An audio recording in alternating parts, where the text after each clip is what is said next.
అదే RTV app వార్తల్ని క్షణాల్లో చదివే అవకాశం ఉంటుంది. ఒక న్యూస్ పేపర్, ఒక టెలివిజన్ ఛానల్ మీ చేతుల్లో ఎప్పుడూ ఉంటాయి. వికేంద్రీకరణలో భాగంగా రాష్ట్ర హైకోర్టును కర్నూలుకు తీసుకొని రావాలని చెప్పి డిమాండ్ ఇక్కడ న్యాయవాదుల నుంచి విపరీతంగా పెరగడంతో ప్రభుత్వాలు తీసుకొని రావాలని ఆలోచన చేసి హైకోర్టు వారి అనుమతి కూడా తీసుకోవడం జరిగింది.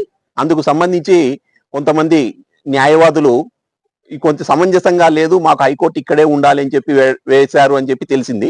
కానీ మనం ఏమనుకుంటున్నామంటే శ్రీబాగ్ ఒడంబడిక ప్రకారంగా ఆ రోజు రాజధాని కోల్పోయిన కర్నూలు ప్రాంత ప్రజలకు హైకోర్టు ఇవ్వడమైన తాత్కాలికంగా ఒక బెంచ్ కానీ హైకోర్టునే ఇవ్వమని చెప్పి మా డిమాండ్ ఉండింది. కానీ కనీసం బెంచ్ అయినా ఇవ్వడం అనేది ఖచ్చితంగా ఒక సమంజసమైన చర్య. కానీ దానికి కొంతమంది న్యాయవాదులు అడ్డుకోవడం అనేది మేము సమంజసం కాదు అని చెప్పి భావిస్తున్నాం. కాబట్టి న్యాయవాదులు, రాష్ట్ర న్యాయవాదులందరూ ఏకీకరణగా ఒకటే డిమాండ్, శ్రీబాగ్ ఒడంబడిక ప్రకారంగా కర్నూలుకి హైకోర్టు ఖచ్చితంగా బెంచ్ తీసుకొని రావాలని చెప్పి మేము డిమాండ్ చేస్తున్నాం. ఈరోజు రాష్ట్ర ప్రభుత్వం ఈ రాష్ట్ర విభజన జరిగిన తర్వాత గతంలో కర్నూలుకి హైకోర్టు పూర్తిగా హైకోర్టునే ఏర్పాటు చేయాలని చెప్పేసి కూడా ఆ రోజు అందరూ గత ప్రభుత్వాలు కూడా ఏర్పాటు చేయడం జరిగింది. కానీ అది రాష్ట్ర ప్రభుత్వం మారిపోవడంతో మళ్ళీ ఇప్పుడు ఈరోజు రాష్ట్ర ప్రభుత్వము హైకోర్టు బెంచి, శాశ్వత బెంచి ఏర్పాటు చేస్తామని చెప్పి ముందుకు రావడం సంతోషించదగ్గ పరిణామము. అయితే కొంతమంది శ్రీకాళహస్తి వాళ్ళు కానీ ఇంకా కొందరు దీనిని వ్యతిరేకించి ఇక్కడ కర్నూలులో హైకోర్టు పెడితే మాకు ఇబ్బంది ఉంటుందనే ఉద్దేశంతో పిల్లి వేయడం జరిగింది. కానీ అది పిల్లి వేయడము మంచి పద్ధతి కాదు. కారణం ఏమంటే మేము ఈ కర్నూలు జిల్లా గతంలో రాష్ట్ర రాజధానిని కూడా కోల్పోవడం జరిగింది. దాని ప్రకారమే హైకోర్టు ఇక్కడ రావాలని చెప్పేసి కూడా గతంలో తీర్మానించడం జరిగింది.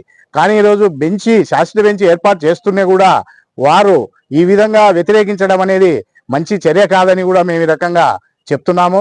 కాబట్టి దీనిని పూర్తిగా రాష్ట్రంలో రాష్ట్ర ప్రభుత్వాలు కూడా దీనికి పూర్తి మద్దతు ఇచ్చి ఖచ్చితంగా మాకు హైకోర్టు బెంచి ఏర్పాటు చేసే విధంగా చర్యలు తీసుకోవాలని చెప్పి కూడా ఈ రకంగా మేము డిమాండ్ చేస్తూ ఉన్నాము. ఏదంటే విషయము, మనకు రాజధాని పోయింది, హైకోర్టు కూడా పోవడంతో కోస్తాంధ్రలో అమరావతిని పూర్తిగా అక్కడే కేటాయించడం జరిగింది రాజధానిగా. కాబట్టి ఇక్కడ కర్నూలుకి, రాయలసీమకు న్యాయం జరగాలంటే ఈ ఖచ్చితంగా హైకోర్టు బెంచ్ అనేది కూడా హైకోర్టే కోరుతున్నాం. కానీ ప్రస్తుత ప్రభుత్వం హైకోర్టు బెంచి, శాశ్వత బెంచి ఇస్తానడం కూడా మంచిదే. కాబట్టి ఈ రాష్ట్రంలో ఉన్నటువంటి న్యాయవాదులందరూ కూడా దీనికి మంచి ఆలోచనతో వాళ్ళందరూ కూడా మద్దతు తెలపాలని చెప్పేసి కూడా మేము ఈ రకంగా డిమాండ్ చేస్తున్నాం. ప్రస్తుతము ఆంధ్రప్రదేశ్ గవర్నమెంట్ కర్నూలుకు హైకోర్టు బెంచ్ను ఏర్పాటు చేయడం కొరకు సుముఖంగా ఉన్నారు. ఆ విధంగా వడివడిగా అడుగులు వేయడం మొదలుపెట్టినారు. కొన్ని రోజులకు కర్నూలులో హైకోర్టు బెంచ్ అనేది ఏర్పాటు ఖచ్చితంగా జరుగుతుంది. దీని విషయమై శ్రీకాళహస్తి వారు ఒక రిట్ పిటిషన్ ఫైల్ చేసినారు. బేస్లెస్, అది పనికి మాలిన విషయంగా మేము దానిని ఖండిస్తున్నాము. అసలు రాయలసీమకు హైకోర్టు బెంచ్ అనేది వస్తే ఎంతో ఉపయోగకరంగా కక్షిదారులకు కానీ న్యాయవాదులకు కానీ అందరికీ బాగుంటుంది. కాబట్టి ప్రభుత్వము దీనికి దృష్టిలో పెట్టుకొని ఆంధ్రప్రదేశ్ ప్రభుత్వము కర్నూలు జిల్లాకు హైకోర్టు బెంచ్ను ఏర్పాటు చేయడం హర్షణీయమైన విషయం. దీని గురించి మేము ఆంధ్రప్రదేశ్ ముఖ్యమంత్రి నారా చంద్రబాబు నాయుడు గారికి మరియు న్యాయశాఖ మంత్రి ఎన్ఎండి ఫరూక్ గారికి కృతజ్ఞతలు తెలుపుతున్నాము. ఖచ్చితంగా హైకోర్టు బెంచ్ను మన కర్నూలు జిల్లాలో ఏర్పాటు చేయడం కోసం మేము కూడా శాయశక్తులా కృషి చేస్తాము. మన మద్దతు కూడా ఖచ్చితంగా ఉంటుంది. కొంతమంది న్యాయవాదులు తప్పుడుగా రిట్ పిటిషన్ ఫైల్ చేయడము ఇవల్ల చేస్తున్నారు. దీన్ని మనము ఖండిస్తున్నాము. గతంలో మన కర్నూలు రాజధానిగా ఉండింది. తర్వాత మళ్ళీ ఏదో కొన్ని కారణాల వల్ల రాజధానిగా తీసేయడం జరిగింది. కాకపోతే మన గతంలో ముఖ్యమంత్రిగా ఉన్న జగన్ గారు 3 రాజధానులు ఏర్పాటు చేయాలా, కర్నూలుని న్యాయ రాజధానిగా ఏర్పాటు చేయాలని చెప్పి ఉద్దేశంతో కొన్ని ప్రపోజల్ చేసి కొంతవరకు పని చేయడం జరిగింది. అదేవిధంగా కర్నూలులో హైకోర్టు ఏర్పాటు చేయాలని చెప్పేసి గతంలో జగన్మోహన్ రెడ్డి గారు ప్రపోజల్ చేయడం జరిగింది. హైకోర్టు బెంచ్ ఉండడం వల్ల కూడా మన రాయలసీమ వాసులకు చాలా ఉపయోగకరంగా ఉంటుంది. అదేవిధంగా న్యాయవాదులకు, అదేవిధంగా కక్షిదారులకు కూడా సులభతరంగా ఏదైనా పరిష్కారం చేయాలంటే కూడా ఈజీగా పోయి కర్నూలుకు ఏదన్నా న్యాయం పొందడానికి అవకాశం ఉంటుంది. కాబట్టి హైకోర్టు బెంచ్ ఉండడం నా వ్యక్తిగత అభిప్రాయం మంచిదని చెప్పి నేను చెప్తున్నాను. రాయలసీమ జిల్లాలోని న్యాయవాదుల యొక్క అభ్యర్థన మేరకు రాష్ట్ర ముఖ్యమంత్రి గౌరవ నారా చంద్రబాబు నాయుడు స్పందించి కర్నూలు నగరంలో హైకోర్టు బెంచ్ ఏర్పాటు మంజూరుకు చేయడం చాలా సంతోషకరమైనటువంటి అంశం.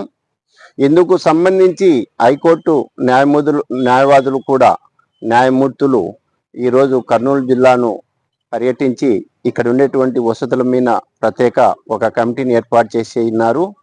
గతంలో కర్నూలు జిల్లా రాజధానిగా ఉన్న సమయంలో కూడా కృష్ణానది ఏర్పాటుకు దాదాపు 30,000 ఎకరాలు మనం ఆ యొక్క దారాదత్త చేయడం జరిగింది. అటువంటి కర్నూలు జిల్లాలో ఇంతటువంటి గొప్ప కార్యక్రమానికి ఉన్న ఈ కర్నూలు జిల్లాకు ఈ హైకోర్టు బెంచి రావడం సంతోషకరం. అయితే వీటిపైన కొంతమంది ఫిల్లు వేసినారని మనం పత్రికల్లో తెలుస్తుంది. ఏది ఏమైనా కానీ కర్నూలు నగరంలో రాష్ట్ర రాజధాని ఏర్పాటుకు ముఖ్యమంత్రి అంతకు మించి మన నంద్యాల జిల్లాకు చెందినటువంటి మహమ్మద్ ఫరూక్ గారు కూడా స్పందించి తప్పకుండా ఈ బెంచ్ ఏర్పాటు చేయాలని చెప్పి గౌరవ న్యాయవాదులందరం కూడా ఒక ముక్తి కంఠంతో మేము కృషి చేస్తున్నాం.